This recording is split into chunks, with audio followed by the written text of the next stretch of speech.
ரொம்ப மகிழ்ச்சி. அனைவருக்கும் வணக்கம். Very happy to meet you once again. நானும் பிஜேபி இல்லைன்னு தான் சொல்லிகிட்டே இருக்கிறேன். தம்பி ராஜவேல் நாகராஜன் ஆமாம் நான் பிஜேபி தான் சொல்லி முடிச்சிட்டாரு. அது பிரச்சனை கிடையாது.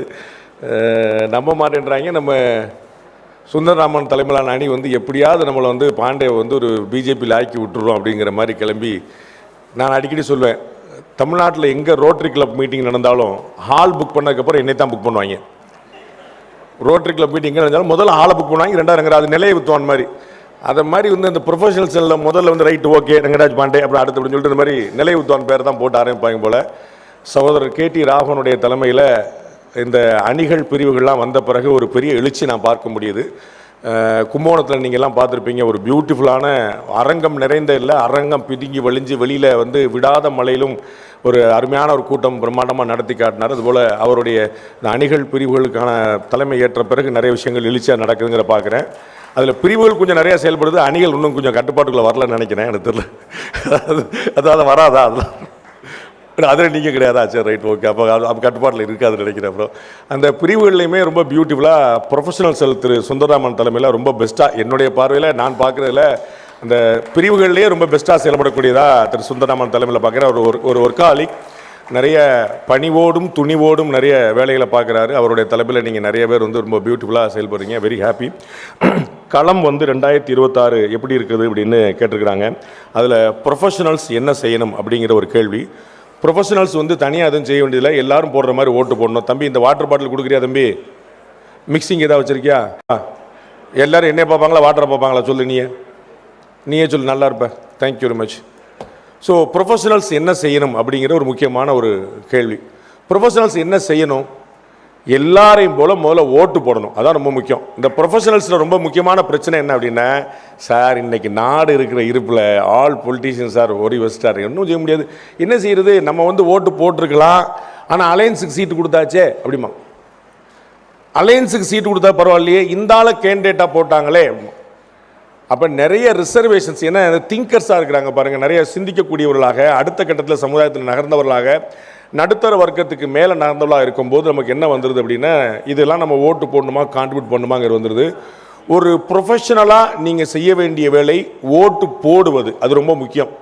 குறைந்தபட்சம் இந்த அரங்கத்தில் கூடியிருக்கிறவர்களாவது ஒவ்வொருத்தரும் ஒரு 15 பேரை ஓட்டு போட வைப்பேன் அப்படின்னு சொல்லி சொன்னாலே, நீங்கள் அதுக்கு மேலே நீங்கள் கட்சிக்கு செய்ய வேண்டிய விஷயம் வேறு எதுவுமே இருக்காது. அட்லீஸ்ட் ஒரு 15 நீங்கள் ஓட்டு போட்டு, நான் போய் நின்று கூட்டு போனேன், அது பிஜேபிக்கு ஓட்டு போட்டும் வேற எந்த கட்சிக்காக ஓட்டு போட்டோம், அது பிரச்சனை இல்லை, அது அப்புறம் நம்ம சொல்லிட்டுங்க மாற்றி கூட போட்டு போகிறேன். ஆனால் நான் கூட்டு போனேன், நான் வழி நடத்தினேன், அவனை நான் ஃபாலோ பண்ணேன், அவனை ஓட்டு போட வச்சேன்னு ஒரு 15 பேரையாவது நீங்கள் கொண்டு போய் நிப்பாட்டினீங்கன்னா அது உங்களுக்கு ஒரு பெரிய லெவலில் ஹெல்ப் பண்ணும். உங்களுக்கு தெரிஞ்சிருக்கும், திருமங்கலம் ஃபார்முலா அப்படின்னு ஒன்று கேள்விப்பட்டிருப்பீங்க.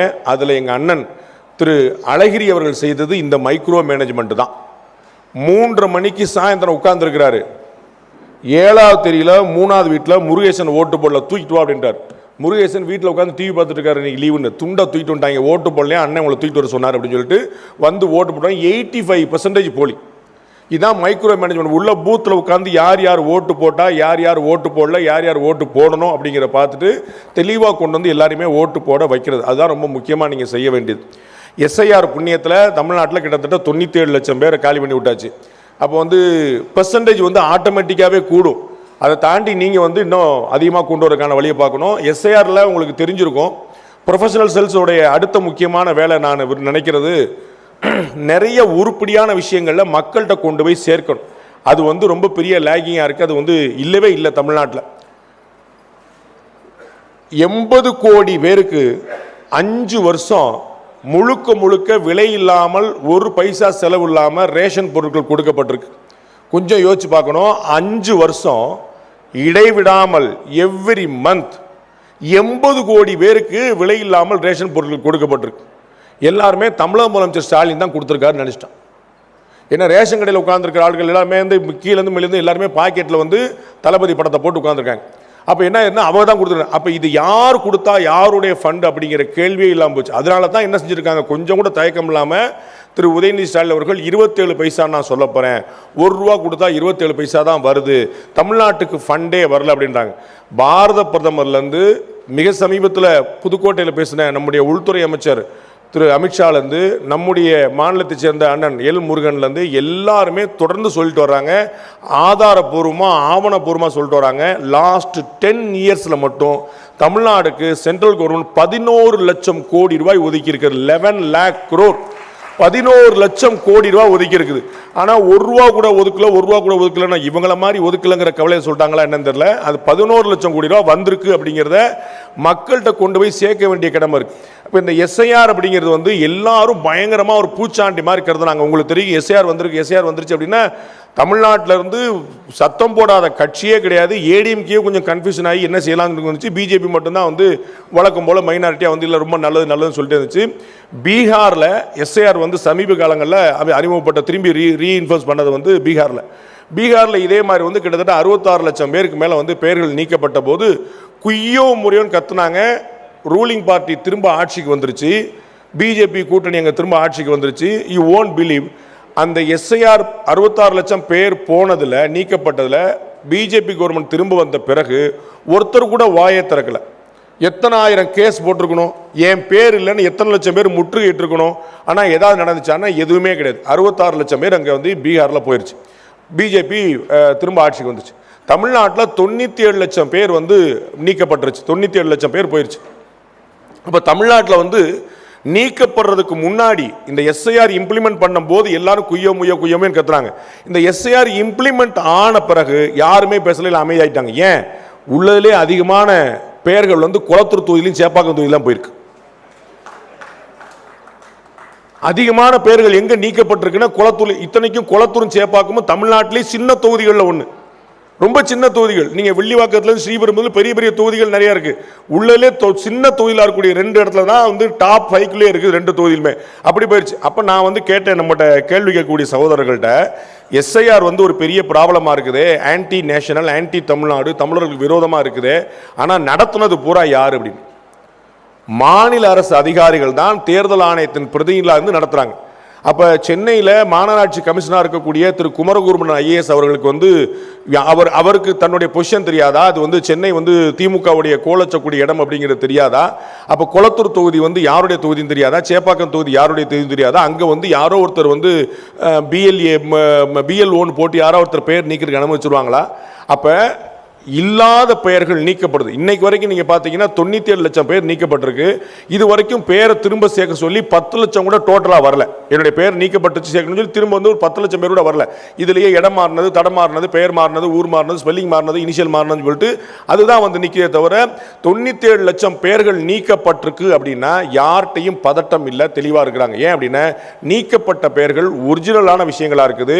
அர்ச்சனா பட்நாயக் ரொம்ப தெளிவா சொன்னாங்க, அப்ளிகேஷன் ஃபார்மை ஃபுல்லப் பண்ணி கொடுத்தாலே போது நாங்கள் பேரை சேர்த்துருவோம்னு. அப்போ ப்ரொஃபஷனலாக நீங்கள் எல்லாரும் யோசிக்க வேண்டியது, நீங்கள் களத்தில் போய் நீங்கள் பார்த்து தெரிஞ்சுக்க வேண்டியது, இன்னும் ஒரு மிச்சம் 4-5 நாள் தான் இருக்குன்னு நினைக்கிறேன் அந்த பணி முடிகிறதுக்கு. எஸ்ஐஆரில் யார் அதிகமாக BLA 2 போட்டிருக்காங்கிறது மேட்டர் இல்லை. BLA 2 அதிகமாக போட்டிருக்கல. If I am not wrong, BJP தமிழ்நாட்டின் 3வது பெரிய கட்சியாக இருக்கிறது. அதிமுக திமுகவுக்கு பிறகு அதிகமான ஆட்கள் கிட்டத்தட்ட 62,000 பேரை வந்து போட்டிருக்கிறாங்க. நான் அதை பத்தி பாராட்டுற ஆள் நான் கிடையாது. அதிகமான அந்த பேர் வச்சியே சோறு வச்சியான்னு கேட்பாங்கல்ல, அதை மாதிரி வந்து ஆள் போட்டிங்களே வேலை பார்த்தீங்களான்னு கேட்பேன். நம்ப மாட்டீங்க, நான் பார்த்த இடங்கள்ல பூரா சொல்றேன். உங்க பகுதியில் எப்படி இருக்கு நீங்க திரும்ப செக் பண்ணிக்கங்க. BLAஸ்லயே 90% சக்சஸ்ஃபுல்லா வேலை பார்த்தது டிஎம்கே காரங்க. திமுக காரங்க தான் கடுமையான களப்பணியாற்றி எல்லா வீடுகள்லையும் BLO போறதுக்கு முன்னாடி BLA போய் இருந்து வாங்கி கொடுத்தாங்க. அப்ப யாருடைய ஓட்டு மிஸ் ஆகாம இருக்கிறதுக்கு யார் வேலை பார்த்திருக்கான்னு பாருங்க. அப்ப ஒருவேளை யாருடைய ஓட்டா அது மிஸ் ஆகும்னா அது யாருடைய ஓட்டா இருக்க வாய்ப்பு இருக்குன்னு பாருங்க. அப்ப நம்ம வந்து பேர் சேர்க்கிறதோ டேக் மாற்றுறதோ உள்ளரங்க கூட்டத்தில் உட்கார்ந்து கூட்டம் போட்டுட்டு இருக்கிறதோ மட்டும் பத்தாது. களப்பணின்னு ஒன்று சொல்லுவாங்க. இந்த ரெஜிஸ்ட்ரேஷன் ஆஃபீஸர்லாம் நீங்கள் போய் பார்த்தீங்கன்னா ஒரு ரெஜிஸ்ட்ரேஷனுக்கு நீங்கள் கொடுத்தீங்கன்னா ரெஜிஸ்ட்ரேஷன் முடித்த பிறகு அவங்க கையில் பேப்பரை கொடுக்க மாட்டாங்க. இருக்கட்டும் சார் களப்பணி முடிச்சு வருவாங்க. அந்த களப்பணி அப்படின்னா ஒன்றுமே இல்லை, ஃபீல்டு ஒர்க்குங்கிறதுக்கான ஒரு நல்ல தமிழ் வார்த்தை. இந்த ஃபீல்டு ஒர்க்கு தான் ஆட்களை காப்பாற்றும், ஃபீல்டு ஒர்க்கு தான் கட்சிகளை கரையேற்றும். உள்ளரங்க கூட்டத்தில் வந்து பல கோடிகளை செலவழித்து சுந்தரராமன் தலைமையிலான டீம் வந்து போட்டால் நமக்கு வந்து எல்லா வேலையும் முடிஞ்சிச்சுங்கல்ல. This could be a beginning. அதற்கு பிறகு நீங்க ஃபீல்டில் போய் வேலை பார்க்கணும். திமுக காரங்க என்ன செய்யறாங்க, அதிமுகவை ஏன் அசைக்க முடியல, ஏன் அந்த 2 பெரும் கட்சிகளும் வந்து இருக்காங்கன்னா கீழே ஒரு டீயை மட்டும் குடிச்சிட்டு நாள் முழுக்க நாயா பேயா வேலை பார்க்கறதுக்கு திமுக அதிமுக லட்சக்கணக்கான பேர் இருக்கிறார்கள். அந்த மாதிரி பாஜக இருக்காங்களான்னு பார்க்கும். அப்படி யாராவது இருந்தா அவர்களுக்கு மரியாதை கிடைக்குதான்னு பார்க்கும். நான் வந்து எதுவும் காம்ப்ளிமெண்ட் பண்ணிட்டு சூப்பர் சூப்பர் பயங்கரம் யாரும் தடுக்க முடியாது ஜி, அடுத்து நம்ம ஆட்சி தான் ஜி, பின்னிரலாம் ஜின்னு சொல்றதுக்கு நான் வரல. அதில் இருக்கக்கூடிய சேலஞ்ச் எனக்கு கொடுக்கப்பட்ட தலைப்பு களம் 2026 ப்ரொஃபஷனல்ஸ் என்ன செய்யணும் அப்படிங்கிறது. அப்போ அதைத்தான் நான் சொன்னேன். இடிப்பாறு இல்லா ஏமரா மன்னன் கெடுப்பார் இல்லாடும் கெடும்ன்றான். நல்லது சொல்றதுக்கு ஆள் இல்லைன்னா கெடுக்கிறதுக்கு எவனும் தேவையில்லை, தன்னாலே கெட்டு போயிடுவான்றான். அப்போ நமக்கு நிதர்சனமான உண்மைகள் தெரிய வேண்டியிருக்கு. கீழே ஃபீல்டு ஒர்க்கில் டிஎம்கே அடிச்சு பின்றாங்க. கலைஞர் வந்து ஒரு தேர்தல் நிதி கேட்டார், ஏகப்பட்ட கோடி அன்னைக்கு தேதிக்கே வந்து 300-400 கோடி கிட்ட பயங்கரமாக வசூலாயிருச்சு. எதுக்குங்க இவ்வளோ வசூல் பண்ணுன்னு கேட்டபோது அழகா சொன்னார், தொண்டர்களுக்கு டீ செலவுக்காகனார். 300-400 கோடி ரூபாய் தொண்டர்களுக்கு டீ செலவு தேர்தலுக்கு. அது எந்த தொண்டர் எங்க டீ குடிச்சாருன்னு தெரியல. அந்த மாதிரி வந்து கடுமையான வசூல் வேட்டையை போட்டுட்டு ஃபீல்டு ஒர்க்கு கீழே ஆள் அசறதே கிடையாது. எவ்வளவு பேர் இன்னைக்கும் பார்த்தீங்கன்னா 70 வயசு 80 வயசுல அந்த கருப்பு சோப்பு துண்டை போட்டுட்டு கீழே வந்து களத்தில் அவ்வளோப்பாங்க. நேரு சொல்றாரு பார்த்தீங்கன்னா, ரங்கராஜ் பாண்டேவே திமுக பாராட்டிட்டாருன்னு. அது என்ன அப்படின்னா, எதிரில் என்ன இருக்கு மாற்றில் என்ன இருக்குன்னு தெரிஞ்சாதான் நமக்கு உண்மை தெரியும். நாம வந்து டிஎம்கே பாராட்டுற மாதிரி அண்ணன் திருமாவளவன் ஆர்எஸ்எஸ் பாராட்டியிருக்காரு, பார்த்துருப்பீங்களா? திருமாவளவன் அவர்கள் வந்து வயிறு நிறைய மனசு நிறைய பாராட்டியிருக்கார். ஆர்எஸ்எஸ் மாதிரி ஒரு அமைப்பை பார்க்கவே முடியாது. அவர்கள் தான் சோறு தண்ணி இல்லாமல் வேலை பார்ப்பாங்க. மேலே இப்போ சமீபத்தில் திருவள்ளூரில் ஒரு கூட்டம் என்னமோ இரங்கல் கூட்டம், அண்ணன் திருமாவளவன் தலைமையில் வேற ஏதோ ஒருத்தர் இறந்து போனாலும் இரங்கல் கூட்டம். அங்கே 4 பேர் கேக் கொட்ட வேண்டாம் பிறந்த நாளுக்கு. இப்போ இரங்கல் கூட்டம் பண்ண அது மாட்டு அந்தமா போட்டுனேன். நம்ம வந்து இது பிறந்தநாள் கொண்டு 2 கேக் கொண்டு அவரா சண்டே போட்டு கீழே இறங்கி 58 பேர் அவரோட சேர்த்து மேடையில் மட்டும் உட்காந்துருக்காங்க. எதிர அவ்வளோ பேர் இருந்தாங்களா நான் கவனிக்கல. ஸோ இவ்வளோ பேர் பூரா கொண்டு அவர் வந்து ஒரே சத்தமா போட்டு கத்தி குமிச்சு திட்டுறார். நீங்க என்ன இப்படி இருக்கிறீங்க, நீங்க என்ன இப்படி திட்டுறாரு. ஆனா அவரே சொல்லியிருக்கிறாரு, ஆர்எஸ்எஸ்ல என்னைக்காவது மாநில தலைவர் யாரு, தெற்கு தலைவர் யாரு, வடக்கு தலைவர் யாரு, பிரபாரி யாரு, பிரச்சாரக்கு யாரு அப்படின்னு யாருக்காவது தெரியுமா? அவங்க என்னைக்காவது மேடையில் முண்டி அடிச்சிருக்காங்களா? என்னைக்காவது தலைவருக்கு பின்னாடி போட்டோ எடுக்க நின்றுருக்காங்களா? அப்படி வந்து சர்வ பரித்தியாகம் செய்யல, குடும்பம் கூட்டி கூட இல்லாம திருமணம் கூட செய்யாம ஆர்எஸ்எஸ் உழைக்குது அப்படின்னு அண்ணன் திருமாவளவன் வாயால, வசிஷ்டர் வாயால பிரம்மரிஷி பட்டம் வாங்கின மாதிரி அண்ணன் திருமாவளவன் வாயால வந்து ஆர்எஸ் அப்படி வாங்கியிருக்கு. ஆர்எஸ்எஸ் அப்படி பேர் வாங்கியிருக்கே, பாஜக அப்படி பேர் வாங்கியிருக்கா? அதான் ரொம்ப முக்கியமான கேள்வி. அப்படி பேர் வாங்காம, அப்படி ஃபீல்டு ஒர்க் பண்ணாம, அப்படி உழைக்காம ஓட்டுகள் அதிகரிக்க முடியும்னு நினைக்கிறீங்களா? எல்லாருக்கும் பிஜேபியில் தமிழ்நாட்டில் என்ன பிரச்சனை ஆகி போச்சு, இந்த ஜோக்கில் வந்து எல்லாம் மேலே இருக்கிறவன் பார்த்துக்கிட்டோம், மேலே இருக்கிறவன் பார்த்துவாங்க. மோடி அப்படின்னு பேர் சொன்னால் வேலை முடிஞ்சு போச்சு, அது மாட்டி ஜெயிச்சுட்டு போயிடுவாங்க. நமக்கு என்ன பாருக்கு, மோடி பேர் சொன்னால் ஓட்டு ஜெயிச்சுவாங்க நினச்சிருக்கீங்க. அப்படி இல்லை. ஆனானப்பட்ட மோடிக்கு அப்கி பார் 400 பார் அப்படின்னார். இந்த முறை 400 தொகுதிகளுக்கும் மேலே அப்படின்னார். சொன்ன போது ஒரு இடத்துல சொன்னார், நான் கவனிச்சேன், யார் எத்தனை பேர் கவனிச்சாங்கன்னு தெரியல. அவர் ரொம்ப அழகா சொன்னார், இப்படி நினைச்சிட்டு எல்லாரும் அசந்து போயிடக்கூடாது, நம்ம எப்படியும் ஜெயிச்சுடும் நினைச்சு போயிடக்கூடாது, பெரிய ஆபத்தில் போய் முடியும். சொன்ன மாதிரியே 400 பார்னு மோடியே சொல்லிட்டாரு. தமிழ்நாட்டில் பிஜேபி ஆட்சின்னு அமித்ஷாவை சொல்லிட்டாரு. அவங்க எல்லாம் சொன்னாங்க செஞ்சிருவாங்கப்பா, பயங்கரமான ஆளுங்க. அமித்ஷா சொல்லிட்டாரு பிஜேபி ஆட்சின்னு. அப்போ பிஜேபி ஆட்சி தான் நாமளே நம்பிட்டு நம்ம வந்து களப்பணி ஆற்றலாம் போனோம்னா செய்ய முடியாது. அவர்கள் ராஜதந்திரிகளாக இருந்து ஃபீல்டு ஒர்க்குக்கு உங்களுக்கு உந்துதல் கொடுப்பாங்க. அவங்க வந்து பிளானிங்கை போடுறாங்க. அப்போ அதை எக்ஸிக்யூட் பண்ண வேண்டியது யாரு, செயல்படுத்த வேண்டியது யாரு? கீழே நரேந்திர மோடிக்கு ஏன் இவ்வளவு புகழ் கிடைக்குது அப்படின்னு பிரசாந்த் கிஷோர்ட்ட கேட்குறாங்க. நரேந்திர மோடிக்கு அப்படி என்னங்க அட்வான்டேஜ் இருக்குது? நரேந்திர மோடி கூட வேலை பார்த்தவர் பிரசாந்த் கிஷோர். பிறகு அவர் எப்படியாவது தோற்கடிக்கணும்னு பார்த்துட்டு அவர் பாவம் ஜன்சுராஜ் கட்சியில் ஆரம்பிச்சுட்டு கட்சி நடத்துற எவ்வளவு கஷ்டம்னு கண்டுபிடிச்சாரு. அட்வைஸ் பண்றது ஈஸி போல, நடத்துறது ரொம்ப கஷ்டம் போல அப்படின்னு. நம்ம வந்து வெளியிட்டு நல்லா தம்பி நல்லா ஓடணும்ப்பா, பயங்கரமா ஓடணும் பார்த்துக்கோ, நம்ம அட்வைஸ் பண்ணலாம். எங்க அண்ணே நீங்க கொஞ்சம் ஓடி காட்டுங்கன்னா ஒரு கனவு இருக்கு பாருங்க. அது மாதிரி வந்து அவருக்கு கட்சி நடத்துறது எவ்வளவு கஷ்டம் அப்படிங்கிறது இப்போ தெரிஞ்சிருக்கும். பீகார் எலெக்ஷன்ல வந்து அடிச்சு தூக்கி போட்டு டெபாசிட் எங்கன்னு கேட்க வச்சிட்டாங்க. அவர் வந்து உலகத்துக்கு போற நான் தான் எல்லாரையும் முதலமைச்சராக்கிறேன், நான் தான் எல்லாரும் பிரதமராக்கிறேன் அப்படின்னாரு. அப்ப நான் சொன்னேன், உண்மையிலேயே ஒரு அட்வைசர்னால ஒருத்தர் முதலமைச்சர் ஆயிட முடியும்னா தமிழ்நாட்டில் எங்கள் அண்ணன் சீமான முதலமைச்சர் ஆக்கி விட்டீங்கன்னா நல்லா இருக்கும்னு பார்த்து.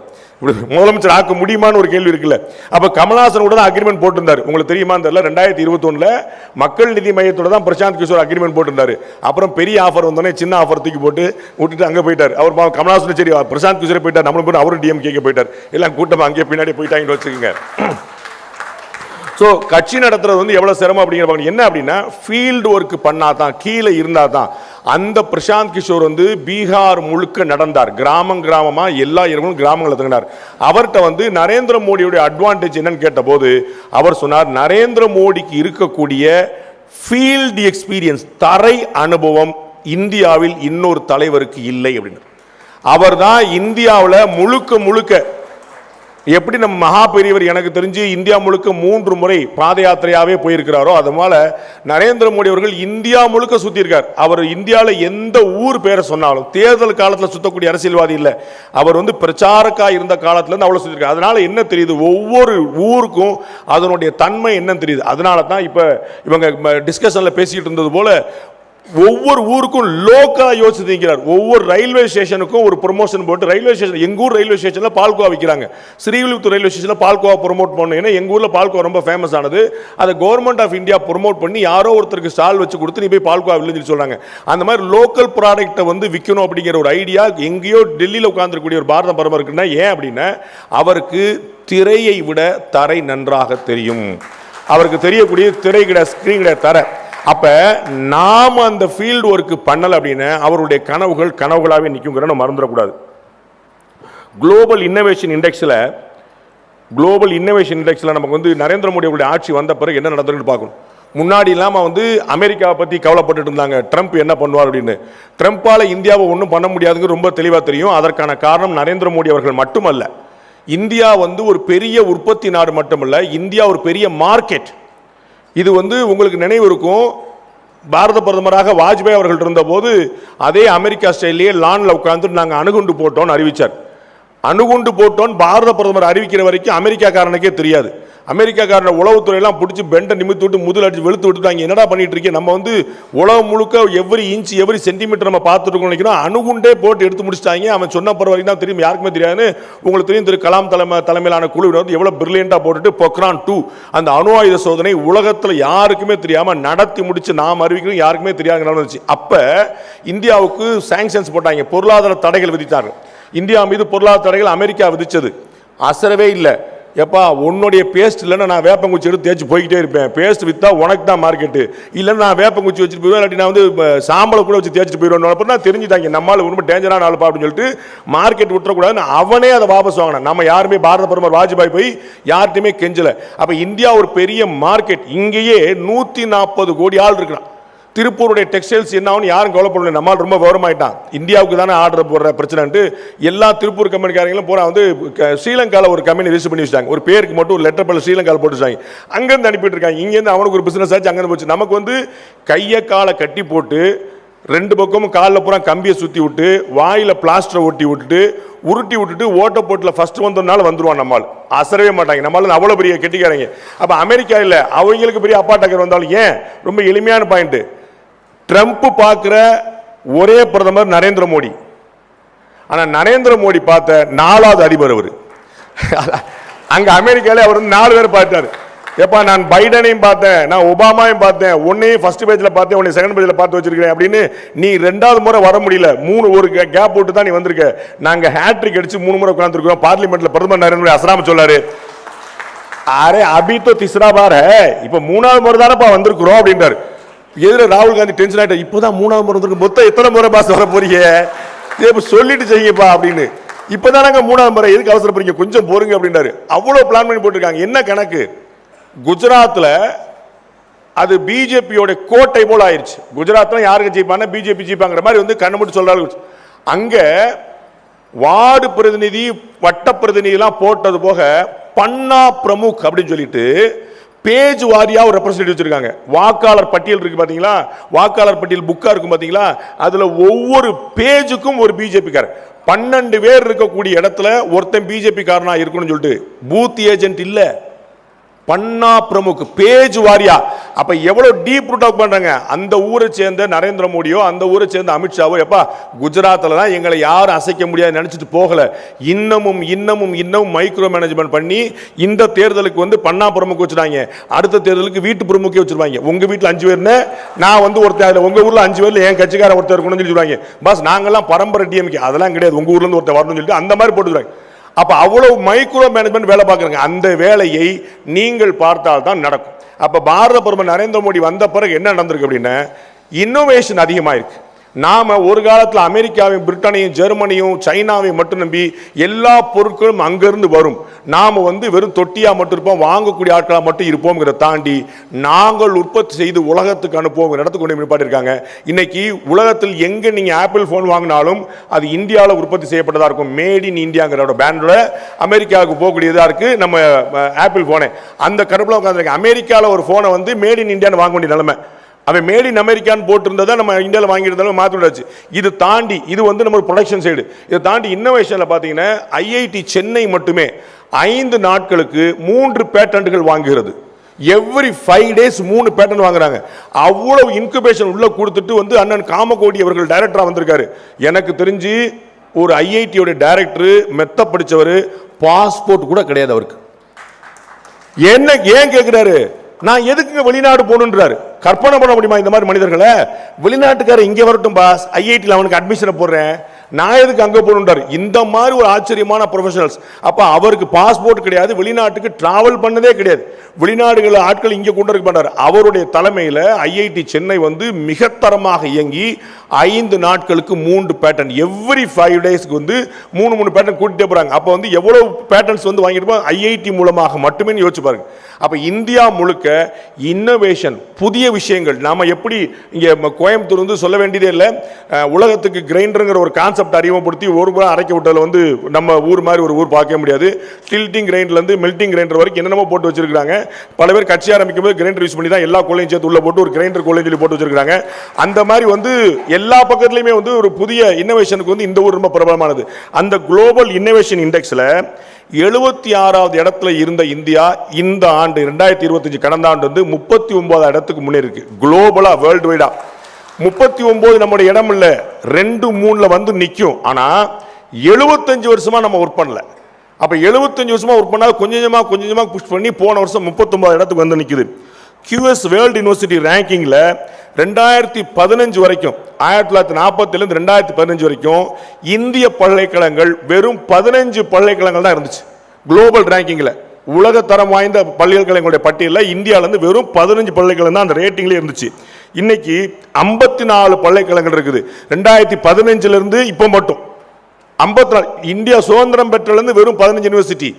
இப்ப இந்த கடந்த 11 வருஷத்துல மட்டும் 54 யூனிவர்சிட்டிஸ் பாருங்க. ஹையர் எஜுகேஷன் இன்ஸ்டிடியூஷன், உயர்கல்வி நிறுவனங்கள், கல்லூரிகள், பல்கலைக்கழகம் போன்ற ஹையர் எஜுகேஷன் நிறுவனங்கள் பார்த்தீங்கன்னா 1947 2015 வரைக்கும் 51,534 இருந்துச்சு. இந்தியா முழுக்க 51,000 பல்கலைக்கழகங்கள், கல்லூரிகள் இருந்தன, உயர்கல்வி நிறுவனங்கள். இந்த 2015க்கு பிறகு இந்த 10 ஆண்டுகளில் மட்டும் 70,018 உயர்ந்திருக்கிறது. அப்ப ஜஸ்ட் இமேஜின் பாருங்க, 75 வருஷமா பண்ண விஷயங்களை அப்படியே டபுள் ஆக்கியிருக்காரு வெறும் 10 வருஷத்துல. எவ்வளவு இன்னும் நிறைய சொல்லிக்கிட்டே போலாம்னு வச்சுக்கோங்களேன். ஐஐடி 16 இருந்துச்சு, 23 ஆக்கி இருக்கிறாரு. இப்படி ஒவ்வொரு பட்டியலாம் நம்ம சொல்லிட்டே போலாம். அப்ப சென்ட்ரல் கவர்மெண்ட் செயல்படுகிறது, வேலை பார்க்குது, வெறும் வாய் பேசல. அவர்கள் திமுகவினர் போல மற்றவர்கள் போல மேடையில் முழங்கிட்டு அப்படிங்கிற போல அவங்க கீழே களமிறங்கி வேலை பார்க்கிறார். அதனால தான் 360 டிகிரி இந்தியா குரோத்ல நிக்குது. யோசிச்சு பாருங்க, பாரத பிரதமர் நரேந்திர மோடி அவர்கள் சமீப காலமா எங்கேயாவது எந்த கட்சியில பாலிடிக்ஸ் பேசி நீங்க பாக்குறீங்களா? இங்கிருந்து கூட்டணிக்காக போகிறவர்கள் யாரை பார்க்கிறார்கள்? மோடியை பார்க்கிறாங்களா, அமித்ஷாவை பார்க்கிறாங்களா? அப்ப மோடி பாலிடிக்ஸ் பேச மாட்டாரா? மோடி அலையன்ஸ் பேச மாட்டாரா? இவர் தான் பண்ணணுமா? ரஷ்ய அதிபர் புதின் பாரத பிரதமர்கிட்ட கேட்கிறாரு, இந்த அஜித் தோவல் யாரோ ஒரு டெரர் வச்சிருக்கீங்களா? நாட் 7 மாதிரி, ஜேம்ஸ் பாண்ட் மாதிரி போராடம் பூரா கண்ணில் வரல விட்டாரு. அவரை கொஞ்சம் 2 நாள் அனுப்பிடுங்க, என்ன மேட்டர் நான் கேட்டுக்கிறேங்க. அஜித் தோவலை கேட்டு வாங்கி பெற்று 2 நாள் 1-to-1 தனி டிஸ்கஷனை நடத்தி இருக்கிறார் ரஷ்ய அதிபர் புதின்.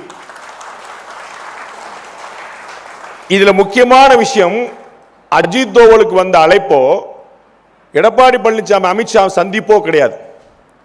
இந்த அலோகேஷன் ஆஃப் ஒர்க் பாரத பிரதமர் நரேந்திர மோடி அமித்ஷாவிடம் கட்சி பொறுப்புகளை கொடுத்திருக்கிறார். நான் நாட்டை பார்த்துக்கிறேன், நீ கட்சியை பார்த்துக்கிறேன்னு சொல்லிட்டார்.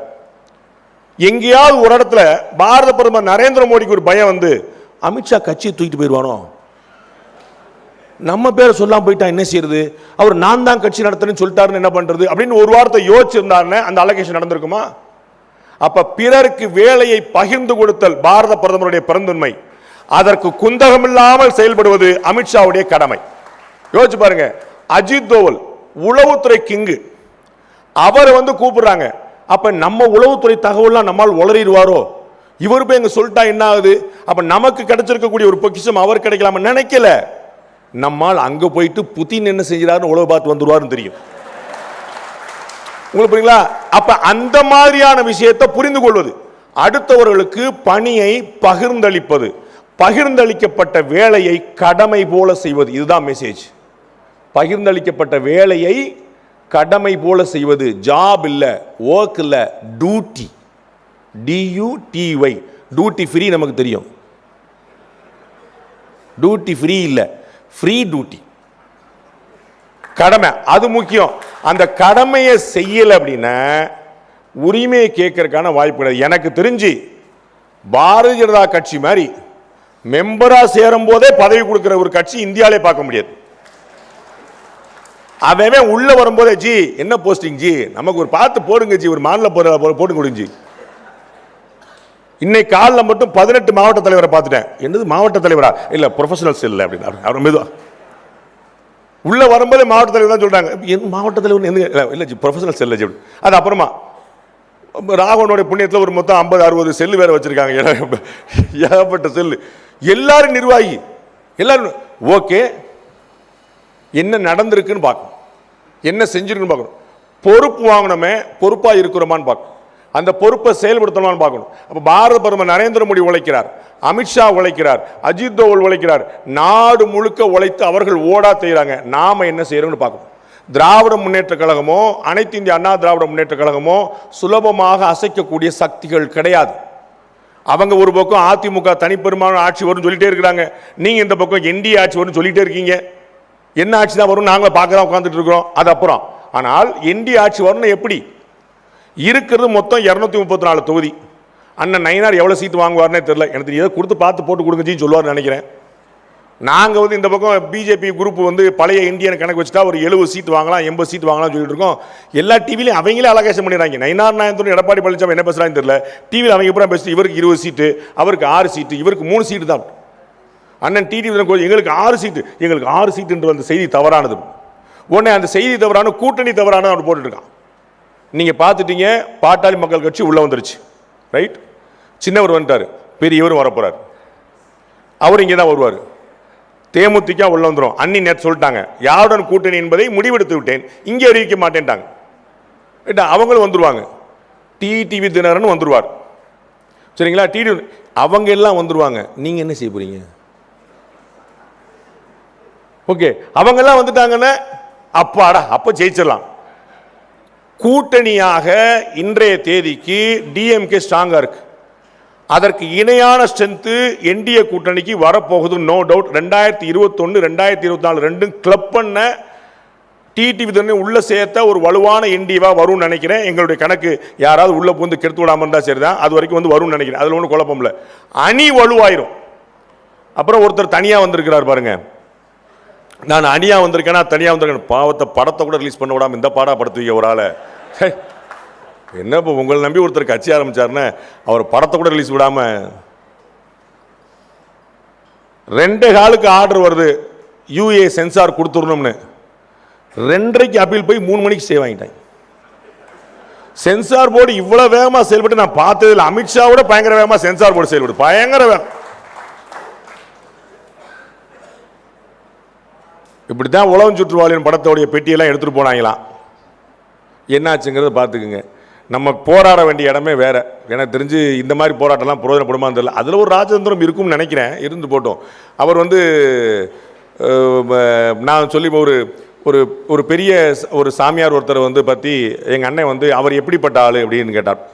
அவர் நல்ல மனுஷனாக கேட்டார். அதனால் ஞானிகள், துறவிகள், சாமியார்கள்லாம் எப்படிப்பட்டவர்கள் தெரிந்து கொள்கிற அளவுக்கு நமக்கு ஞானம் கிடையாது. அது அவர்களை ஸ்கேல் போட்டு பார்க்கறதுக்கு நமக்கு ஞானம் வேணும்ல. இவர் எப்படி இல்லை, அதனால் நமக்கு சொல்ல தெரியாது. அது மாதிரி அமித்ஷாவுடைய ராஜேந்திரத்தெல்லாம் கரைத்து குடித்து விட்டார்லாம். அது பக்கம்லாம் நம்ம போக முடியாது. சாணக்கியருக்கெல்லாம் பயங்கர சாணக்கியர் அவர். நம்ம ஓரமாக தம்மாந்தோண்டு சேனலில் சாணக்கியான் பேர் வச்சிருந்தா ஆயிருமா? அது ஒரிஜினல் சாணக்கிய யாருங்கிற பார்க்கணும்ல. அவருடைய ராஜேந்திரங்கள் நமக்கு புரியவில்லை. நமக்கு அந்த கனையாளில் ஒரு பெரிய கவிதை படித்த நிறைய இடங்களில் சொல்லியிருக்கேன்.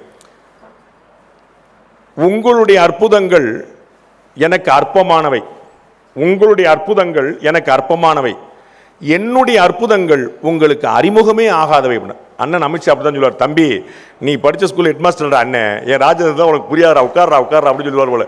அந்த அளவுக்கு கடுமையான வேலையில் இறங்கி பார்த்துருக்குறாங்க. நம்ம தெளிவாக திரு விஜய் அவர்கள் கட்சி ஆரம்பித்த போது எல்லாரும் பயந்துட்டு இருந்தாங்க, ஆஹா இது ஏடிஎம்கே பிஜேபி அலையன்ஸோடைய ஓட்டை பிரிச்சிருமோன்னு.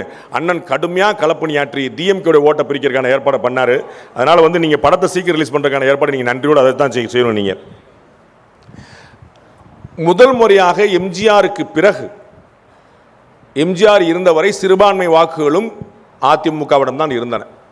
அதற்கு பிறகு அது திமுக கூட்டணிக்கு குத்தகைக்கு விடப்பட்டது போல ஆயிடுச்சு. திமுக கூட்டணியில் காங்கிரஸ், டிஎம்கே, விடுதலை சிறுத்தைகள், மதிமுக, 2 கம்யூனிஸ்ட், மைனாரிட்டி கம்யூனிட்டி யாருக்கு ஓட்டு போட வாய்ப்பு இருக்குதோ அத்தனை பேருமே ஒரே கூட்டணிக்கு போயிட்டாங்க.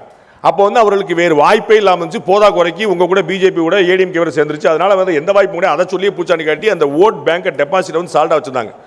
முதல் முறையாக திரு விஜய் சிறுபான்மையுடைய வாக்குகளில் ஒரு பெரிய பிளவை ஏற்படுத்தியிருக்கிறார். அதை திமுக உணர்ந்து விட்டது. ரொம்ப பெருசாக வந்துச்சு. நேற்று தமிழக முதலமைச்சர் ஸ்டாலினே பிஜேபி கண்டிச்சிட்டார் சென்சார் போர்டுக்காக. யாருக்கு? விஜய்க்காக. விஜய் போராடம் பூரா அங்கிள் அங்கிள் அப்படின்னார். அவருக்காகவே குரல் கொடுத்துட்டார் தமிழக முதலமைச்சரை. அப்போ எங்கே தெரியுது ரொம்ப தெளிவாக அப்படின்னா, திருப்பரங்குன்றத்தில் திமுக ஏன் இவ்வளோ ஸ்ட்ராங்காக இருந்துச்சுன்னு நினைக்கிறீங்க? ஏன் அப்பீல் மேலே அப்பீல் போட்டு அசராமல் நம்ம கண்டெம்ட்டே வந்தாலும் பரவாயில்ல தான் வச்சுங்க. ஏன்னா மைனாரிட்டி ஓட்டு இடம் மாறுது, தடம் மாறுதுன்னு அவங்க கண்டுபிடிச்சிட்டாங்க. அப்போ அது பிஜேபி ஏடிஎம்கே இருக்கக்கூடிய என்டிஏ கூட்டணிக்கு ஒரு பலமாக அமையலாம். ஏன்னா திமுகவுடைய வாக்குகள் பிளக்கும் போது அது உங்களுக்கு சாதகமாக இருக்கலாம். ஆனால் இந்த இந்தியன் கிரிக்கெட் டீம் ரசிகர்கள் மாதிரி உட்காந்துருக்கக்கூடாது. இந்த பாகிஸ்தான் ஜிம்பாபே தோத்துட்டானே, ஜிம்பாபேட்ட நெதர்லாண்ட்ஸ் தோத்துட்டானே, நெதர்லாண்ட்ஸ் நியூசிலாந்து ஜெயிச்சானே, அப்போ ஒரு வைல்டு கார்டு என்ட்ரி வந்து அப்போ நம்ம உள்ள போய் ஜெயிச்சிடலாம் தலைவரமா. டேய் நீ ஜெயிக்க மாட்டியா அப்படின்னு இல்லைங்க, எவனோ 4 பேர் தோத்துருவான். அப்போ ஆளே இருக்காதுல்ல, எல்லாரும் நம்ம அதை மாதிரி அவர் ஓட்டு அங்கே போயிடும், இவர் ஓட்டு பிளந்துடும், நம்ம அப்படி ஜெயிச்சிடலாங்கிற மாதிரி நீங்கள் ஓட்டை கொண்டு வரணும். இந்தியாவிலேயே இதற்கு முன்னாடி வரலாற்றிலும் எப்பயுமே இல்லாத அளவுக்கு ஆன்டி இன்கம்பன்சி மட்டுமே பார்த்துட்டு இருந்த ஒரு நாட்டில் பாரத பிரதமர் நரேந்திர மோடி வந்த பிறகுதான் பாசிட்டிவ் ஓட்டுனே ஒன்று வந்திருக்கு. எனக்கு நரேந்திர மோடி வேண்டும் என்று. எப்பயுமே ஒரு ஆட்சி இருந்துருச்சுன்னு அது வேண்டாம்ங்கிறது மட்டும்தான் இந்தியா முழுக்க. அது குளோபல் பினாமினா. எல்லா இடத்துலையுமே ட்ரம்ப் நம்ம போன முறை போனதுனால தான், பைடன் தோத்ததுனால தான் ஆன்டி இன்கம்பன்சி ஸ்ட்ராங்காக இருக்கும். ஆனால் பிஜேபி ஒரு இடத்துல ஆட்சியை பிடித்து விட்டால் நகர்வதே இல்லை. ஒரு உட்கார்ந்தாங்க. ஏன் இன்னும் தமிழ்நாட்டில் பிஜேபி அண்ணன் எல்முருகன் அவருடைய யாத்திரை எல்லாருடைய உழைப்பினால 4 எம்எல்ஏ போன முறை, இந்த முறை கட்டாயமாக டபுள் டிஜிட்டுங்கிறது 10லேருந்து 99 வரை. அண்ணன் நயினார் டபுள் டிஜிட் எங்கே வைக்க போறாருங்க நம்ம பார்க்கணும். டபுள் டிஜிட்டில் கேரண்டியாக இருக்குது. ஆனால் 4 கால் வச்சிருச்சா கால் முளைச்சிருச்சான்னு பிஜேபி கேலி பண்ணிட்டே இருக்கிறாங்க. அந்த கேலி பண்ணப்படக்கூடிய காலே முளைக்கல, காலே இல்லை, கால் பதிக்கவே முடியாது அப்படின்னு சொல்லக்கூடிய பிஜேபியை ஏன் இவ்வளவு தூரம் எதிர்க்கிறாங்கன்னு தெரிஞ்சுக்கணும். நாங்கள் தான் ஆளே இல்லைப்பா, அப்படி ஏன் எங்களை எதிர்க்கிறீங்க ஒரு கேள்வி வரணும்ல. ஏன் எதிர்க்கிறார்கள் என்று சொன்னால் அவர்களுக்கு தெளிவாக தெரியும், ஒரு முறை பாஜக ஆட்சிக்கு வந்துவிட்டால் அந்த நாற்காலியை விடுவதே இல்லை, பசைய போட்டு ஓட்டின மாதிரி உட்கார்ந்துக்கிடுவாங்க. குஜராத்லேருந்து, பீகார்லேருந்து, மகாராஷ்டிராலேருந்து பல இடங்கள் அவர் பாரத உள்துறை அமைச்சர் சொன்னது போல, பொதுக்கூட்டத்தில் சொன்னது போல 2024 2025 ஃபுல்லாக ஸ்ட்ரைக்கிங் ரேட் அள்ளி குமிச்சிட்டு இருக்கு. இந்த முறை 2 ஸ்டேட்டை குறிவிச்சிட்டாங்க. ஒன்று தமிழ்நாடு, இன்னொன்று வெஸ்ட் பெங்கால். 2 கண்ணு பார்த்துரும்ல அப்படின்ட்டு. அம்மா அக்கா தீதி மம்தா பானர்ஜி பதட்டத்தில் இருக்கிறாங்க. பேப்பரெல்லாம் பிடிங்கி கிழிக்கிறாங்க. இடி ஆஃபீஸர்ஸ் போல சண்டைக்கு போகிறாங்க. அவங்க என்ன செய்யறனே தெரியாம போட்டு அவ்வளவு இன்னும் போன முறையே அவங்க கிட்டத்தட்ட 90 சீட்டு வந்துட்டாங்க. இந்த மாதிரி எப்படி ஆட்சியை பிடிச்சிட்டாங்க. அந்த ஊரில் காங்கிரஸும் கிடையாது, கம்யூனிஸ்டும் கிடையாது. அப்போ இது நேரடியாக திரிணாமுல் வர்சஸ் பிஜேபி நிலைமையில் தான் இருக்குது. அதனால் ஒரு கடுமையான ஒரு அதிருப்தியில் இருக்கிறாங்க. தமிழ்நாட்டிலே அந்த பதத்தை பார்க்குறோம். ஏன் அப்படின்னா பிஜேபி ஒரு முறை வந்துவிட்டால் மறுமுறை இறங்காது, அவர்கள் நிலைத்தின்றார்கள். அப்போ இந்த நம்பிக்கை மக்களுக்கு இருக்கு. என்கிட்ட வெளியில் ஒருத்தர் கேட்டார், சார் களம் பேச போறீங்க, களம் எப்படி சார் இருக்கு அப்படின்னு கேட்டார். நான் அவர்கிட்ட சொன்னதான் அவங்கள்ட்ட சொல்ல வரேன். களம் தயாராக இருக்கிறது, ஆட்டக்காரர்களாக நீங்கள் தயாராக இருக்கிறீங்களான்னு பார்த்துக்கங்க. பிளேயர் ரெடியான்னு பார்த்துக்கங்க. Ground ready. கிரவுண்ட் ரொம்ப பியூட்டிஃபுல்லாக இருக்கு, ஆன்டி இன்கம்பன்சி இருக்குது. அதை யார் பயன்படுத்திக்கிறங்கிற நல் வாய்ப்பு இருக்குது. ஒரு ஸ்ட்ராங்கான அலைன்ஸா நீங்க இருக்கிறீங்க. எல்லா வாய்ப்புகளும் இருக்கிறது. நீங்களா பார்த்து கெடுத்து விட்டா தான் உண்டு. அப்ப நாம ஒரு பிளேயரா எவ்வளவு முக்கியமான விஷயத்தை செய்யணுங்கிற பார்த்துக்கோங்க.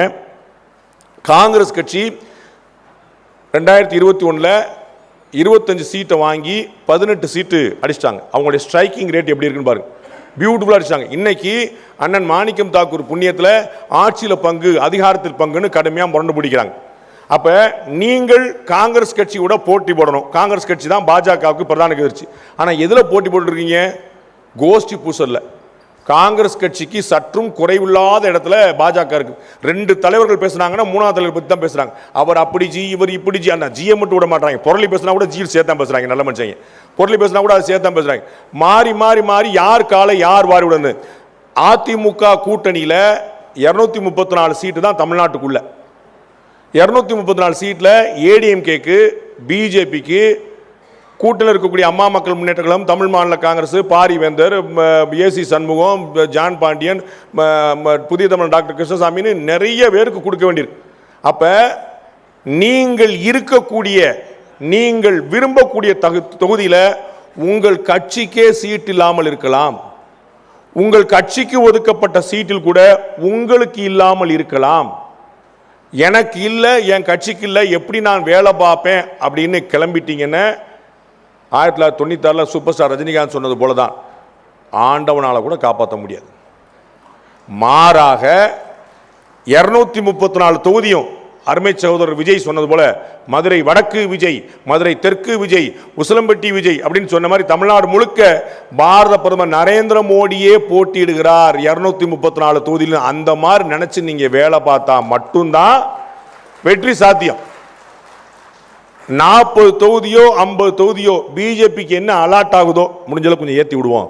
40 50 எவ்வளவு அலாட் ஆனாலும் அதுல 95% ஸ்ட்ரைக் ரேட், சக்சஸ் ரேட் இருக்கணும். 40 தொகுதி கொடுத்தப்பா 38 எம்எல்ஏக்கள் உட்கார்ந்துருக்காப்பான்னு வரணும். அப்படின்னா தான் அந்த மாதிரியான ஒரு வளர்ச்சி தான் மகாராஷ்டிராலையும் பீகார்லையும் பிஜேபியை நம்பர் 1 கட்சி ஆக்கியது. அந்த மாநிலங்களில் வேறு கட்சிகள் முன்னிற்க பாஜக 2வது இடத்தில் இருந்தது. ஆளுக்கு பாதி சீட்டு வரைக்கும் பிரிச்சுக்கிட்டாங்க. ஆளுக்கு பாதி சீட்டு பிரிக்கும் போது பாஜக வென்ற அளவுக்கு சிவசேனா வெல்லவில்லை. பாஜக வென்ற அளவுக்கு இவங்க நிதிஷ்குமாருடைய கட்சி வெல்லவில்லை. அப்ப அதிகமான ஸ்ட்ரைக் ரேட்ல பாஜக இருந்தது. இன்னைக்கு அந்த 2 மாநிலங்களுமே நம்பர் 1 கட்சியாக இருக்கிறது. நாளைக்கு பாஜக கூட்டணியில உங்களுக்கு அதிமுக பாஜக எத்தனை சீட் ஒதுக்கப்பட்டாலும் அத்தனை சீட்டையும் வென்று கொடுப்போம். ஏடிஎம்கே கொடுத்தாலும் உங்களுடைய தொகுதியில் திடீர்னு அம்மா மக்கள் முன்னேற்ற கழகம் இருக்கலாம், புதிய தமிழன் டாக்டர் கிருஷ்ணசாமி இருக்கலாம். எந்த வேட்பாளர் இருந்தாலும், எந்த கட்சி இருந்தாலும் இந்த தொகுதியை வெல்ல வைப்போம். அப்படின்னா தான் பிஜேபிக்கு ஒரு ஓட்டு இருந்திருக்கு, பிஜேபியோட ஓட்டு உள்ள விழுந்திருக்கு தெரியும். யோசிச்சு பாருங்க, விடுதலை சிறுத்தைகள் கட்சிக்கு 4 எம்எல்ஏ 2 எம்பி. அவர்கள் தனித்து நின்றால் 1 எம்எல்ஏ கூட வாங்க முடியாது. விடுதலை சிறுத்தைகள் கட்சி தனித்து நின்றால் 1 எம்எல்ஏ கூட வாங்க முடியாது. ஆனால் கூட்டணியின் மூலமாக 4 எம்எல்ஏக்கள் 2 எம்பி அவர்கள் கிடைத்திருக்கிறார்கள். அதனால அந்த கூட்டணியை டிஎம்கே வேல்யூ பண்ணுது. அவர்கள் நம்மோடு இருக்க வேண்டும் என்று விரும்புகிறது. அதுபோல பாஜகவை கூட்டணிக்கு வச்சோம், நாம ஜெயிச்சோம் அப்படிங்கிற எண்ணம் அதிமுகவுக்கு ஏற்பட வேண்டும். எதனாலப்பா ஜெயிச்சீங்கன்னா பிஜேபி கூட்டணி வச்சிருந்தப்பா, நல்ல வேலை ஜெயிச்சப்பாங்கிற நிலைமை. அந்த அளவுக்கு காரிய கர்த்தாக்கள் அப்படின்னு நீங்க சொல்றீங்களே, செயல் வீரர்கள் அப்படின்னு தமிழ்ல சொல்லுவோமே, அந்த வீரர்கள் பூரா செயல்ல இருக்கணும், பேச்சுல இல்ல, ஆக்ஷன்ல, கிரவுண்ட்ல, தரையில. அப்ப 234 தொகுதியிலும் அதிமுக கூட்டணியை வெல்ல வைப்பதற்கான உழைப்பை கொடுப்போம்னு சொன்னாதான் களம் உங்களுக்காக காத்திருக்கும். களம் காத்திருக்கிறது, நீங்கள் தயாராக பார்த்துக் கொள்ளுங்கள். நன்றி, வணக்கம், வாழ்த்துக்கள். இனி ஆங்கில புத்தாண்டு வாழ்த்துக்கள், பொங்கல் திருநாளுக்கு முன்கூட்டிய வாழ்த்துக்கள். நன்றி, இறைவன் இருக்கணும்.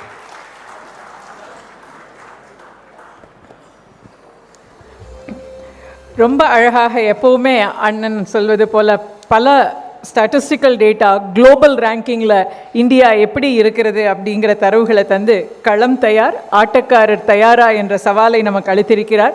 234 தொகுதிகளிலும் நரேந்திர மோடி அவர்களே போட்டி போடுவதாக நினைத்து கொண்டு பணி செய்ய வேண்டும்னு ஒரு வழிகாட்டுதலையும் கொடுத்திருக்கிறார். இப்போ நமக்கான நேரம், we can ask questions.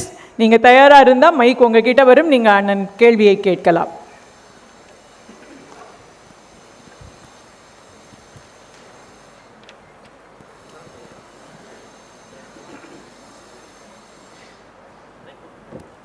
வணக்கம். இப்போது ஏப்ரல் மேல நம்மளுக்கு எலெக்ஷன் ரிசல்ட்ஸ்லாம் முடிஞ்சு மேல ரிசல்ட் வந்துடும், ஏப்ரலில் போலிங். ஹங் பார்லிமெண்ட்னு வந்துருச்சுனாக்க, பிரசிடென்ட் ரூல்னு ஒன்று வந்துருச்சுனாக்க, ஒன் நேஷன் ஒன் எலெக்ஷனுக்கு சான்ஸ் இருக்கா? இப்போ தான் சொன்னேன், நியூசிலாந்து தோத்து, பாகிஸ்தான் தோத்து, ஆப்பிரிக்கா தோத்துட்டா இந்தியா ஆட்சிக்கு வந்துருமாங்கிற மாதிரி உட்காந்துருக்கு. அது ஹங் பார்லிமெண்ட் அதெல்லாம் எதையுமே யோசிக்கிங்க. 234 தொகுதியில் பாஜக கூட்டணி வெல்லணுங்கிற சிந்தனையோட போங்க. நடக்கல ஆண்ட விட்ட வழி.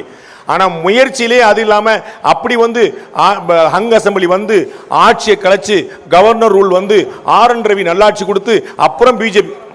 ஏன் பாஸ், ஏன் 50 தொகுதி உங்களுக்கு கிடைச்சுன்னா 48 MLA கூட போங்க. நீங்கள் நிற்கிறதா அசம்பிளி. முதல்ல பாரதியார் சொன்ன மாதிரி, விவேகானந்தர் சொன்ன மாதிரி, பெரிதினும் பெரிது கேள் கனவு காணுங்க. முதல்ல கனவையாவது பெருசாக காணுங்க பாஸ், அதையாவது பெருசாக காணுங்க. உங்களுடைய ஆட்சிக்கு வரும், நீங்கள் உங்களுடைய கட்சி கூட்டின ஆட்சிக்கு வரும். முதல்ல தயவுசெய்து நீங்கள் நம்புங்க. மக்கள் நம்பினா கூட நீங்கள் விட மாட்டேங்க போல தெரியுது. நீங்களே போகிற பக்கம் வந்து சார் விஜய் ஆட்சிக்கு வந்துடுவார் தான் கேட்பீங்க போல தெரியுது. சார், இப்போது தமிழக முதல்வர் வந்து நேற்று ஒரு திட்டத்தை அறிவிச்சிருக்காரு, கனவு காணுங்கள் நனவுன்னு சொல்லிட்டு. ஏற்கனவே விடியலை தந்து 5 வருஷம் ஆட்சி செஞ்சுருக்காரு. இப்போ இவர் அனௌன்ஸ் பண்ண அந்த கனவு திட்டம் எப்படி இருக்கும் அப்படிங்கிறது மட்டும் கொஞ்சம். டிஎம்கேவுடைய கனவு திட்டம் என்ன ஆக போகுதுங்கிறத விட்டுருங்க. டிஎம்கே இன்னும் அவங்களுடைய பண்டோரா பாக்ஸை ஓப்பன் பண்ணவே இல்லை, அதை ஞாபகம் வச்சுக்கோங்க. அவர்களுடைய தேர்தல் அறிக்கையும் அவர்களுடைய இலவச அறிவிப்புகளும் உங்கள் வீட்டிலேயே ஓட்டையை போட்டுரும், ஆட்டையை போட்டுரும். அந்த அளவுக்கு அவங்க பயங்கரமாக ஸ்ட்ராங்கான விஷயங்களை உள்ள வச்சிருக்கிறாங்க. நீங்கள் கடுமையான களப்பணி ஆற்றாமல் விஷயம் சுலபமாக நடக்க போவதில்லை. உங்கள் கனவை சொல்லுங்கள் அப்படிங்கிறதுலாம் வெறும் ஆப்பு, சரிங்களா? வெறும் ஆப்பு, அது ஸ்கீமு. அவங்க தேர்தல் அறிக்கை மற்ற விஷயங்களையும் பாருங்கள். எலெக்ஷனுக்கு முன்னாடி அவங்க என்னெல்லாம் செய்ய போகிறாங்க பாருங்கள். பாஜக போலவே 234 தொகுதியிலையும் 365 நாள்லையும் எலெக்ஷன் மோட்லேயே இருக்கக்கூடிய ஒரு கட்சி திமுக. அதை ஞாபகம் வச்சுக்கோங்க. திமுக 24 மணி எலெக்ஷன் மோட்ல தான் இருப்போம். அவர்கள் இன்னும் நிறைய விஷயங்கள் வச்சிருக்காங்க. கனவு திட்டத்தை பற்றி கவலைப்படாதீங்க, இன்னும் பல திட்டம் வச்சிருக்காங்க. அதை எதிர்கொள்வதற்கு ஒரே வழி நீங்கள் களப்பணி ஆற்றுவது தான். அடுத்தவங்க ஒரு ஆள் ஒரே ஒரு கேள்வி சார், ஒரே ஒரு கேள்வி. உள்ளாட்சி எலெக்ஷனில் வந்து மற்ற ஆட்சி வரும்போது பொதுமக்கள் ஓட்டு போட்டு சேர்மன் மற்றபடி மேயரெல்லாம் தேர்ந்தெடுக்கிறாங்க. ஆனால் திராவிட முன்னேற்ற கழகம் வரும்போது கவுன்சிலர்கள் மட்டுமே ஓட்டு போட்டு தேர்ந்தெடுக்கிற மாதிரி ஒரு சிஸ்டத்தை கொண்டு வர்றாங்க. அதனால என்ன கெட்டுச்சு? இப்போ எம்எல்ஏக்கெல்லாம் சேர்ந்து முதலமைச்சரை கொண்டு வரலாம், எம்பிக்கெல்லாம் சேர்ந்து பிரதமரை கொண்டு வரலாம். பாரத பிரதமர் நரேந்திர மோடி நீங்களா ஓட்டு போட்டீங்க? வாரணாசிக்காரன் தான் ஓட்டு போட்டான், புரியுங்களா? அவர் எம்பி தான். அவர் வந்து அந்த எம்பிக்கெல்லாம் சேர்ந்து தலைவராக தேர்ந்தெடுப்பார். அதில் ஒரு ப்ராப்ளம் இல்லை. அந்த சிஸ்டம் இந்த ஓட்டே விழாதவன் என்ன சாரி ஓட்டே விழாதெல்லாம் என்ன சொல்லுவாங்கன்னா, இந்த சதவீத அடிப்படையில் விகிதாச்சார அடிப்படையில் அப்படி சொல்லிட்டே இருப்பாங்க. நீங்கள் என்ன சிஸ்டம் இருக்குதோ அதில் வெல்வதற்கான வழியை பாருங்கள். எம்எல்ஏக்கெல்லாம் சேர்ந்தெடுத்தா வந்து முதலமைச்சர் ஆக முடியும், கவுன்சிலர்லாம் சேர்ந்து தேர்ந்தெடுத்தா மேயர் ஆக முடியும். நீங்கள் நிறைய கவுன்சிலர் வச்சுக்கோங்க. ஆனானப்பட்ட சென்னையிலே ஒரு பிஜேபி கவுன்சிலர் வந்துட்டாங்க, உங்கள் ஊரில் வரமாட்டாங்களா? நிறைய வரவைங்க. நன்றி சார். நம்ம யூனிவர்சிட்டிஸ்லாம் நல்லா அப்கிரேட் பண்ணிட்டோம், எல்லாமே பண்ணிட்டோம், நிறைய விஷயங்கள்லாம் நிறைய இம்ப்ரூவ்மெண்ட்ஸ் பண்ணிட்டோம். இருந்தாலும் நம்ம ஸ்டூடெண்ட்ஸ் பார்த்திங்கன்னா உஸ்பெக்கு, கசகிஸ்தான், பேர் தெரியாத உக்ரைனு, ஈரானு அங்கெல்லாம் போய் படிக்கிறதுக்கு போகிறாங்க. அதுதான் இப்போ ஒரு பெரிய இதாக இருக்குது. இப்போவும் பார்த்திங்கன்னா இப்போ ஈரானில் கலவரம், நம்ம இப்போ இந்தியன்ஸ் எல்லாம் சேவ் பண்ணணும். அது ஒரு பெரிய நேஷ்னல் இதாகவே நம்ம எடுத்து போய் நிறைய பேரை சேவ் பண்ணிட்டு வர வேண்டியதாக இருக்குது. இது காரணம் என்னவா இருக்கும்? ஏன்னா நம்ம இவ்வளோ இம்ப்ரூவ்மெண்ட்ஸ் இருக்கு, நிறைய பெர்ஸ்பெக்டிவ் என்னவா? நிறைய படிக்கிறாங்க, நல்லா படிக்கிறாங்க. நீட் எக்ஸாமில் 1 லட்சம் பேர் பாஸ் பண்ணுறாங்க. அவ்வளோ சீட்டுக்கு எங்கே போகிறது? நீட் எக்ஸாம் வேண்டாம் வேண்டாம்னு ஒரு குரூப் சொல்கிறாங்க. ஆனால் நீட் எக்ஸாமில் நம்மளால் பின்னி படல் இருக்கிறான், பயங்கரமாக பாஸ் பண்ணுறான். அவ்வளோ சீட் இல்லை, கொஞ்சம் கொஞ்சமாக அதிகரிச்சிருக்காங்க. பாரத பிரதமர் நரேந்திர மோடி தான் கடந்த ஆட்சியில் உங்களுக்கு நினைவு இருக்கும், ஒரே சிட்டிங்கில் 11 மருத்துவக் கல்லூரிகள் தமிழ்நாட்டுக்கு கொடுத்தார். ஒரு கற்பனை பண்ண 11 மருத்துவக் கல்லூரிகள். இதை மாதிரி நிறைய முயற்சி செஞ்சுட்டே இருக்காங்க. ஆனாலும் பத்தாது. ஒரு மருத்துவக் கல்லூரியில் ஹார்ட்லி ஒரு 100 சீட் 200 சீட் கொடுக்க முடியும். பார்த்தா 1 லட்சம் பேரில் பாஸ் பண்ணுறான். அப்போ இது ஒரு பெரிய சேலஞ்ச் தான். கொஞ்சம் கொஞ்சமாக வரும். இந்தியாவில் அதிகமான மருத்துவர்கள் இருக்கக்கூடிய மாநிலமாக தமிழ்நாடு இருக்குது. இன்னமும் கூட மருத்துவர்கள் அதிகமாக உருவாகிட்டே இருக்கிறாங்க. ஆஸ்பிரேஷன் அதிகமாக இருக்குது. நம்ம பையன் நல்லா படிக்கிறான், டாக்டராக தான் ஆக்குவேன்னு எல்லா பேஷண்ட்டும் நினைக்கிறான். என் பையனை எப்படியா டாக்டர் ஆகிக்கணும் எல்லா பேஷண்ட் நினைக்கிறான். எவனும் பேஷண்டாக ரெடியாக இல்லை, கம்பவுண்டராக ரெடியாக இல்லை, நர்ஸாக எல்லாம் டாக்டர் தான் ஆக்குவேன்றான். அதனால் வந்து உஸ்பெகிஸ்தான், ஈரான் எங்கெங்கெல்லாம் காசு கிடைக்குதோ அங்கே போய் சேர வேண்டியதான். அது நல்லது தான். அவர்களுக்கு தெரியாத விஷயம் என்னென்றால் உஸ்பெகிஸ்தானில் போய் படிக்கிறது இல்லை, அதுக்கப்புறம் இங்கே ஒரு எக்ஸாம் எழுதணும். அது நீட்டோட பயங்கரமாக இருக்குது. அது கழுத நீட்லேயே பார்ட்டிசிபேட் பண்ணலாம், அவங்களுக்கு புரிய மாட்டுது. அங்கே போயிட்டு வந்து எனக்கு தெரிஞ்சு அங்கே போயிட்டு வந்து 90% டாக்டர்ஸ் வந்து இந்த தேர்வுகளை பாஸ் பண்ண முடியாம உட்கார்ந்துட்டு இருக்காங்க. வெளியில பொண்ணு பார்க்க போகும்போது டாக்டர் சொல்றதுக்கு உதவுது, ஊசி போட முடியாது. Sir good morning. சார் என் பேர் உதய். சார் 2021 2026 ஃபீல்டு ஒர்க்கை பற்றி சொன்னீங்க இல்லையா? கம்பேரபிள் லாஸ்ட் இயர் கம்பேர் பண்ணுற போது இப்போ வந்து ஃபீல்டு ஒர்க் வந்து இட்ஸ் நல்லா மெச்சூர் லெவலில் வந்திருக்கு. பட் ஃபீல்ட் லெவலில் எப்படி ஒர்க் பண்ணணுங்கிறது டிவல்ஸ் அட்வொகேட் மாதிரி நம்ம எப்படி ப்ராசஸ் பண்ண போகிறோங்கிறது ஒரு டெமான்ஸ்ட்ரேஷன் வீடியோ மாதிரி கிளிப் மாதிரி கொடுக்க முடியுமா? நான் வந்து ஒவ்வொருத்தரா ஓட்டு கேட்டு பாஜக ஓட்டு போடுங்க, இல்ல சார், பாஜக ஓட்டு போடுன்னு சொல்றேன். அந்த வீடியோ பார்த்துட்டு பாண்டே சொல்றேன். இல்லை சார், அப்படி சொல்ல சார். ஆக்சுவலாக வந்து என்ன பொலிட்டிக்கல் ரீதியாக எலெக்ஷன் டேட்டில் என்னென்ன ப்ராசஸ் நடக்குதுங்கிறது இங்கே ஃபீல்டு இருக்கிறவங்களுக்கு தெரியும். அப்பார்ட் ஃப்ரம் தட் பீப்புள்ஸ் வந்து நிறைய பேர் எக்ஸ்போர்ட் பண்ணுவாங்க. இப்படி எப்படி பாருங்க, எலெக்ஷன்ல ஜெயிக்கிறதுக்கு ரொம்ப முக்கியமானது நெரேட்டிவ் செட்டிங்க. ஃபீல்டுக்கு போய் நிற்கணும், நெரேட்டிவ் செட்டிங். என்ன முக்கியமாக நடக்குதுன்னு நான் ஏற்கனவே இந்த பேச்சில் சொன்னது போல, தமிழ்நாட்டில் நடக்கக்கூடிய திட்டங்கள்ல பாஜக செயல்பட்டிருக்குங்கிற பார்வையே மக்களுக்கு கிடையாது. பாரத பிரதமருடைய சோலார் வீடு திட்டத்தை அனுபவிச்சவங்க வாங்கினவங்க இருக்கிறாங்க, முத்ரா லோன் வாங்கினவங்க இருக்காங்க. அவங்க எல்லாருமே பேங்க் லோன் கொடுக்குது, கலெக்டர் வீடு கொடுக்குறான்னு நினைக்கிறாங்க. உங்களுக்கு தெரியும் நினைக்கிறேன், 6000 ரூபா வந்து ஆண்டுதோறும் விவசாயிகள் கொடுக்குது. அந்த பயனாளிகளை தேர்ந்தெடுப்பதில் திமுக முக்கிய பங்கு வைக்கிறது. பாஜக செய்ய மாட்டேன்றீங்க. அப்ப அவங்க என்ன நினைச்சாங்க? டிஎம்கே ஸ்கீம் நினைச்சாங்க, தமிழ்நாடு கவர்மெண்ட் ஸ்கீம் நினைச்சாங்க. நான் பலமுறை சொல்லியிருக்கேன், சிஏஏ எதிர்த்தவர்கள் பூரா, சிஏஏ திட்டத்தை வந்து எதிர்த்தவர்கள் பூரா மோடி கொண்டு வந்தான் எதிர்த்தாங்க. சிஏஏ திட்டத்தை ஆதரித்தவர்கள் பூரா மோடி கொண்டு தான் ஆதரிச்சாங்க. ஸோ மோடி கொண்டு வந்தாருங்கிறதுக்காக தான் எதிர்ப்பு ஆதரவு இருக்குது. திட்டத்தில் என்ன இருக்கிற சொல்றது. அப்ப மக்கள் நல திட்டங்கள் எவ்வளவு கொண்டு வந்திருக்காங்கிறத தயவு செய்து நீங்க மக்கள்கிட்ட கொண்டு போய் சேர்த்தாதான் மக்களுக்கு அந்த விழிப்புணர்ச்சி வரும். நான் ஏற்கனவே சொல்ல 15 பேர், நீங்க ரொம்பலாம் நீங்க ஒரு தனி காரியகர்த்தாவா 15 பேரை நான் வாக்களிக்க வைப்பேன் அப்படின்னு முடிவு பண்ணீங்கன்னா நீங்கள் நினைக்கிற மாற்றம் 2026 நடக்கும். சார் வணக்கம். ஹலோ சார், ஒரு நிமிஷம் கேட்டுருங்க. மைக் டெஸ்டிங்லாம் விடுங்க, கேட்டுருங்க. யாரோ கேளுங்க ப்ளீஸ். பேர் வெங்கட்ராமன். எலெக்ஷனுக்கு இந்த 4 மாதம் தான் பாக்கி இருக்கு. What efforts we are taking to interact with the ground level villages and other places regarding the publicity of the government sponsored schemes? ஏன்னா கவர்மெண்ட் ஸ்பான்சர்ட் ஸ்கீம் எவ்வளோ இருக்குது, மேஜர் 10-15 ஸ்கீம்ஸ் இருக்குது, கிராஸ் ரூட்டில் இந்த வில்லேஜ் லெவலில் போய் சேரலை. அதுக்கு இந்த 4 months is very short period. இந்த 4 monthsல எவ்வளோ எஃபர்ட்ஸ் எடுக்க போகிறோம், என்ன பண்ண போகிறோம், ஸோ தட் பிஜேபியோட பப்ளிசிட்டி வரும். நான் இப்போ தான் சொல்லி முடித்தேன், நீங்கள் இப்போ மைக் டெஸ்ட் பண்ணிட்டு இருந்தீங்கன்னு நினைக்கிறேன். திரும்ப ஒருக்க சொல்லிடுறேன்.